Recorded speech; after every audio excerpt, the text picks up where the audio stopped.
Good evening, Luzon, Visayas, Mindanao, Metro at Mega Manila sa lahat po ng mga nakatutok sa atin ngayon sa 90.7 Love Radio. Kasama nyo pa rin po ang titindig sa mga pinaglalaban ninyo, DJ Titan Jello. Oras natin sa buong kapuluan, 9:51 PM. At mga kabisyo, babasahin po natin ang mga nagkomento sa ating binasang kwento ngayong gabi na to.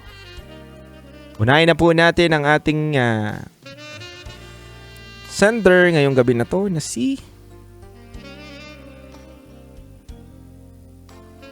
Jovert.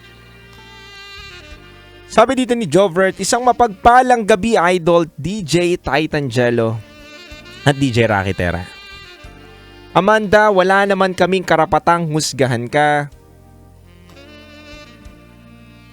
sa gusto mong buhay.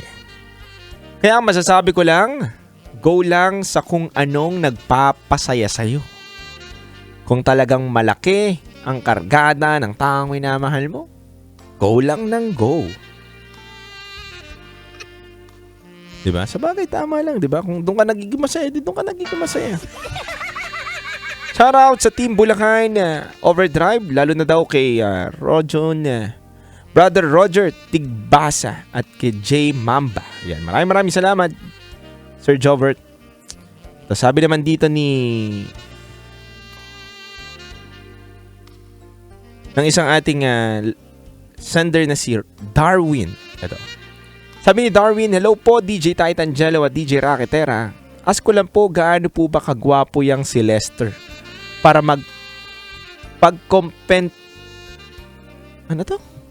kompetensyahan nina Angie at Amanda. Nakakalungkot lang na may magkaibigang nasira dahil sa iisang lalaki.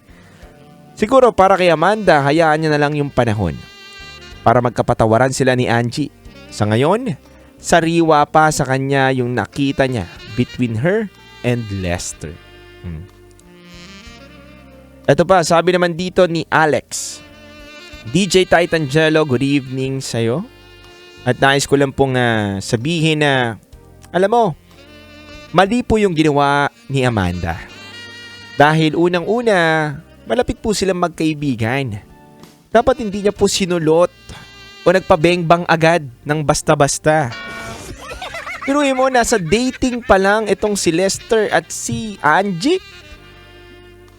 Nag-jebs lang ng saglit. Nagnakaw sandali na. Grabe naman. Dapat respeto kahit sabihin mong ikaw ang gusto ng isang lalaki. Parang ano lang din yan. Bro code lang din yan. Dapat may girl code din na tinatawag. Oh, makes sense si Lester. Ang ganda ng sinabi niya. Actually mga kabisyo, kung ako din ang tatanungin, agree ako kay Lester.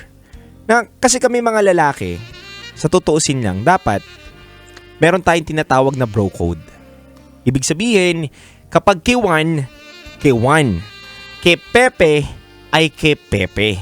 Hindi pwedeng mapunta yung K1 kay Pepe na magkaibigan tayo. Pero kasi mga kabisyo, meron talagang mga tropa, kaibigan o kakilala ka na solutero na bantay sa lakay kung tawagin. Diba? Akala mo, hindi, totoo to, real talk to sa mga bantay sa lakay, galit ako sa inyo. Real talk. Hindi, real talk to . Alam mo bakit? Kasi ang pangit ng ganyang ugali. Alam mong nakatalikod yung tao at walang nakatingin sa inyo. At alam mo may opportunity ka na i-grab yun. Yung pagkakataon na yun. Na masulot mo siya dun sa tao na yun. Gagawin mo? Hindi maganda eh. Diba? Bantay sa lakay ka, ibig sabihin, kaya ka nandyan. Nako. Saka dapat bilang babae, respeto sa kapwa mo babae. Bilang lalaki, respeto sa kapwa mo lalaki. Kahit parte ka ng LGBTQA+, respeto pa rin.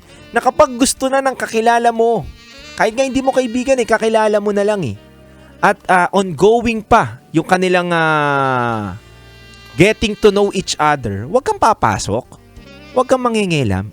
Hindi tama yun. 'Di ba? Na manghimasok ka basta-basta sa binubuo nilang relasyon. We'll never know na kung ano ba ang pwede nilang mabuo Kaso nga lang, nabago at napaling, 'di ba? Yung kanilang atensyon ni Lester dahil nga nagpa-cute din itong si Amanda. Alam nyo kabisyo, ito'y hindi magandang ugali ng isang tao. Na kapag alam mong may opportunity ka na mag-grab mo yun o makuha mo yung tao na yun, kahit alam mo naman na ikakasira ng kaibigan ninyo, gagawin mo pa rin, mali po yun kabisyo. Dapat, lagi natin tatandaan sa buhay natin na kung hindi para sa'yo, huwag mong kunin. Huwag mong pakialaman. Dahil hindi tama yan kabisyo. Hayaan mo na yung putahe na yan ay para kay Pepe. At sa'yo naman, Juan, ang para sa'yo. Ganun lang yun. Basic. Di basic lang yun pero kung talagang solutero ka, wala na tayong magagawa. Di ba? Mahilig ka manulot Di ba? Ugali mo na yan Di ba? Tuturuan pa ba kita? Di mo na mababago yan yung tao. Di ba? Pero, kat maaari, dapat dun tayo sa bro code. Dun tayo sa girl code. Na wag mong papakialaman. Ang alam mong may tatak na ng kaibigan mo. Yan. Yun lang yun. Mga kabisyo, muli, maraming salamat sa lahat po ng mga nakatutok sa atin ngayon at mamaya po, susunod na ang ating programang SPG Top Secret. Kaya mga kabisyo, maaari na po kayong tumawag sa 0916-529-5595. Ulitin ko lang po mga kabisyo, maaari na po kayong tumawag sa ating Viber line na 0916-529-5595. At syempre mga kabisyo, kung gusto nyo rin po magpadala ng inyong mga secret files o SPG secret files, maaari po kayo mag-email sa aming gmail.com na raketera@gmail.com. Okay, ulitin ko lang mga kabisyo, kung gusto nyo po magpadala ng mga kwento ninyo, magpadala lang po kayo sa aming email account na raketera@gmail.com. Muli, ako po si DJ Titan Jello, ang titindig sa mga pinaglalaban ninyo. Kayo po ay nakatutok sa 90.7 Love Radio. Kailangan pa bang i-memorize Basic kabisyo. Metro's #1 Love Radio. Basic!